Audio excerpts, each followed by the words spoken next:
Hello,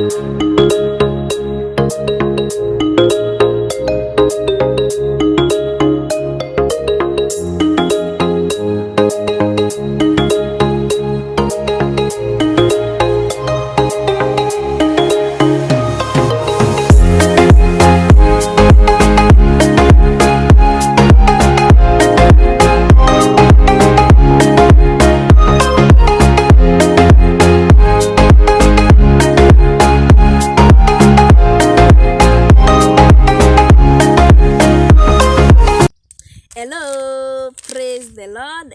Welcome to Marion Kinya Official. If you're listening me for the first time, and if you're listening me and you haven't subscribed to Marion Kinya Official, please consider subscribing to Marion Kinya Official and hit the notification bell so that every time that I upload a video, you'll be the first person to be notified that Marion Kinya Official has good news for you. So on today's video is the long-awaited video in Marion Kinya Official. So today we are starting officially to talk about the levels of intimacy, and today we are talking about the first level of intimacy. Each day we will be handling one level of intimacy, because I said I don't want to rush and I want you to get to understand everything, because the theme verse of this, I love calling it theme verse, I don't know, but the theme verse of this month of September is making a difference. And if you're following Marion Kinya keenly, there will be a difference in your lives. So first of all, if you are listening me for the first time and you haven't listened to all the videos that I've posted in this month of September, that is 8 videos. So if you haven't listened to any of the video, please, you are going to float in this video. So you better pause, go and listen to those videos, then come back here as we explore the 7 levels of intimacy. So on today's video, I am talking about the first level of intimacy, and the first level of intimacy is a clichè level of intimacy. Clichè. Yes, I will just write the spelling there. It depends with your pronunciation. Just in case you get confused with my pronunciation, please understand that I come from Meru County. But I'll try my best to pronounce in a way that the accent does not confuse you. Yes, that is it. So the first level of intimacy is the clichè level of intimacy. So what is a clichè? What is clichès? So I'll give my definition about clichès that will be so easier for you to get to understand it. It's an expression or an idea expressed by it. It is something that has become overly familiar. Wow, that is the best definition. It is something that have become overly familiar. So is your relationship at clichè level? Is your primary relationship at clichè level? Yes, that is the question that you need to ask yourself, because I said in Marion Kinya Official, whatever that we're going to share about the 7 levels of intimacy, you can use the knowledge in your all other relationship. But because of the goal of Marion Kinya Official, we are concentrating on our primary relationship, and that is the love relationship that you have with your partner. So the first level of intimacy is so important, because at this level we engage at casual interactions with new people, with even our friends or anybody that we know. We engage at casual level. Yes, but if any social interaction does not move beyond the clichè level, then that meeting, that interaction is not worthy being called a conversation. Reason being, I am going to give an example of a dialogue of how a clichè level looks like, so that it can be so easier for you to understand what is this clichè level that is becoming overly familiar. This is an example of a dialogue that happens in a relationship that are operating at clichè level. So it starts like this: how are you? I'm good. How was your day? Great. Just one word. Good morning to you. How are you? I'm good. How was your day? Like yesterday. Those are examples of the clichè level conversations that happens in most of our relationships. So the clichè conversations are very, very good. They are very good because they enable us to connect with the people, and they enable us to learn our daily lives.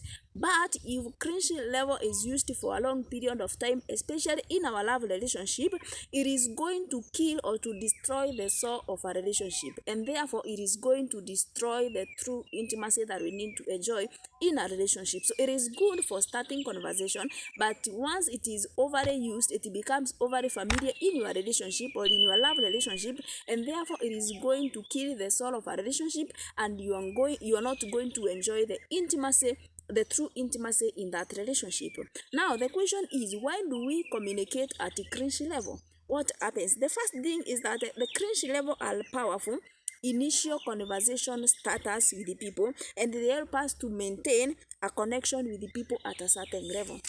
That is the importance, and that is the reason why we communicate at cringe level. For example, if you are approaching a girl or even a man for the first time, and your conversation is usually like, hello tu, how are you? I'm good. Niko nataka tu kukujulia hali. Those are the simple conversation. You don't want it to go beyond that because you really don't know this person. But the moment you start a conversation in such a manner, it start building a certain relationship. It start helping you to be able to connect with this person. That is the reason why we communicate at a cringe level. The second reason is because cringe are great conversation starters.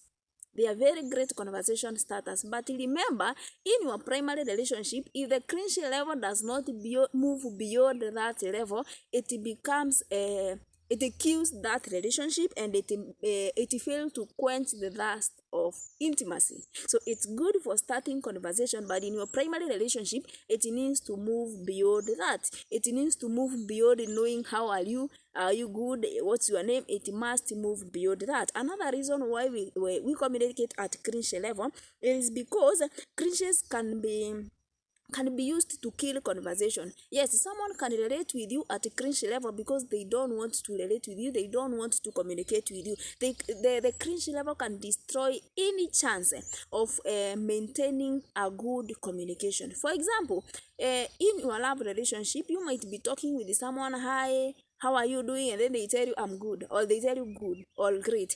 The person might be responding to you because they don't want to have a conversation with you. They don't want that conversation to go beyond that. That is why they will have to respond to you in a way that you don't have an opportunity to ask any other question. So if our relationship still operates in such a manner for quite some time, it is going to kill the conversation, and therefore you are not going to enjoy the intimacy that you need to enjoy with your partner. So the question that we need to ask ourselves is, what makes people to communicate at cringe level? What makes people to communicate at cringe level? One is because people are being afraid of being judged and criticized. They are afraid that they will not be accepted and loved for who they are. That is one of the reasons why people communicate at a cringe level. They don't want to talk too much, because the more you talk, the more you reveal who you are, the more you express something about yourself. For example, I am here in this video. If I come in this video, I record the video and I decide I am not going to talk. Whether I talk or not, I am going to reveal something about myself. One, someone will just look at my dressing code and say, she must be a good person. Someone will just look at my how I look and they say, she looks like she comes from the Meru community. Someone will just look at me and they will see earrings and will laugh something. Like, even when I am silent, I will have to pass a certain information about myself. People will have to get to know me a little more. So people, they communicate so much, especially in love relationship, at cringe level, because they are afraid of being judged and criticized. So they are fearing to expose themselves so much to people, and therefore they are fearing to be judged. They are very sure, or they feel they cannot be accepted for who they are. That is the reason why people communicate at a cringe level, especially in your primary relationship. So the question that we need to ask yourself, does the attitude and approach that we have when you are communicating in our primary relationship really have an opportunity for intimacy? Because if our attitude or our approach towards a relationship, if as we relate to the people, if they doesn't have a room for intimacy, then that is something that we need to question about. So sometimes it is sometimes people can be incapable of small talk, but the reason why they're incapable of small talk, it is because they are trying to communicate at a cringe level, and because they want to kill that conversation, they are fearing to be judged and criticized. So it is good that you get to understand what is really making someone to communicate at that level before judging them and before ending the relationship. So the question that I need you need to ask yourself, that I want you to understand, if your primary relationship is at cringe level, maybe you're asking, then what can I do? What can I do for this relationship to come out of this stage? Because I am tired, I am almost losing hope. Is the solution ending that relationship? No, the solution is not ending that relationship. So I have some tips that I can give you that can help you to move beyond the cringe level in your primary relationship or in your most important relationship. So what you need to do, you need to create a time together without an agenda. Some will call it carefree timelessness. Yes, what is a time together without an agenda? Because all relationships under these conditions, they require people to be together and they require people to enjoy the company of each other. One of the benefits that we are going to get when you have time together without an agenda is that you are going to enjoy each other's company.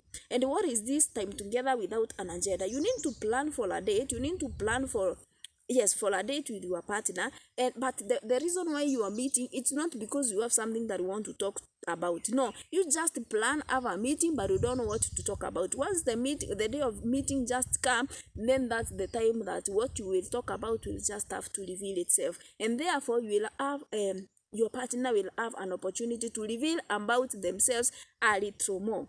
Yes, they will have a chance to, you will get to know a little more about themselves. So time together without an agenda is so much necessary if you want to move your relationship beyond the cringy level, so that you can be able to go to the second level of intimacy, and if you want to enjoy the intimacy, because we said the restless that is in us is yearning for intimacy, and unless you do something about it, you will never enjoy intimacy in your relationship. You will always be surviving, but you'll never be thriving. It's my joy that everybody to thrive in their relationship, not to just survive in their relationship. So the world that we are living in, most people are spending time together but being alone. Do you want to spend time together with your partner yet you are alone? No. So if you don't want to just be together with someone and yet you are alone, create time together without an agenda. It is going to help you. It is going to help your relationships. The biggest challenge that we have is that we all want great relationship, but we don't want to do something about it. We don't want to put an effort so that we can enjoy those great relationships. For example, in our 4 aspects of as a person, and I did that video, so it is good that you go and check. In our 4 aspects as a person, the physical, the emotional, the spiritual, and the intellectual, we know the most important things that we need. Yes, we really know them, but we don't concentrate on them because we are carried away by the urgent things. And you know, the biggest problem is that the most important things in our lives are never urgent. They are urgent. For example, time together without an agenda with your partner is the most important thing that you need, but it's never urgent. So you will always be preoccupied with the urgent things, postponing the physical, emotional, intellectual, and spiritual things that are so important in your life, and therefore you are not going to enjoy in your relationship. You are not going to have a great relationship. So you better be intentional with building great relationship in your life. So something else, time together without an agenda is supposed to be a priority in our relationship. The reason why so many people fall in love today so easily, it is because they are using time together very well. It is time together without an agenda that makes people fall in love so easily. So make time together without an agenda a priority in your life, a priority in your relationship, and trust me, you are going to enjoy. So let time together be an enjoyment, because it's going to help you to enjoy each other's company, and it will help you to move beyond the first level of intimacy. So my final ones, I would say, make time together without an agenda a habit. Once you make it a habit, it will be easier to prioritize it. It will be easier for your relationship to move beyond the first level of intimacy. That is it for today. I know the video might be too long, but it's worthy. It's worth listening to that video. So thank you so much, guys. If you have learned something about the first level of intimacy, please just drop any comment. Tell me anything. I love comments. I love interacting with you in the comment section. Just tell me, have you learned something? Do you have something that you want to apply in your relationship? Yes, that is it, guys. Thank you so much. Please consider subscribing to Marion Kinya Official. Like, share, and comment every message that I'm sharing. Do not let your friend miss the 7 levels of intimacy with Marion Kinya Official. Thank you so much, guys. Bye bye.